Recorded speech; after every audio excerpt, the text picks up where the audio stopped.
যে কারণে আপনার কিডনি নষ্ট হয়ে যেতে পারে। নাম্বার 1, অনিয়ন্ত্রিত উচ্চ রক্তচাপ। ধরুন অনেক দিন ধরে আপনার ব্লাড প্রেশার লেভেল অনেক বেশি রয়েছে, কোনো রকমের মেডিসিন নিচ্ছেন না, কোনো রকমের ট্রিটমেন্ট নিচ্ছেন না, এর প্রভাব আপনার কিডনির উপর পড়তে পারে এবং কিডনি খারাপ হয়ে যেতে পারে।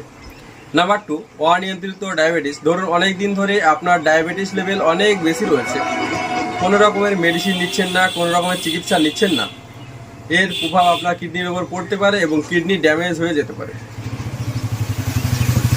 নাম্বার 3, অনিয়ন্ত্রিত বডি ওয়েট। ধরুন আপনার বডি ওয়েট লেভেল অনেক বেশি রয়েছে, আপনার ওজন অনেক বেশি রয়েছে, চর্বি ও মেদ ও চর্বির পরিমাণ অনেক বেশি রয়েছে।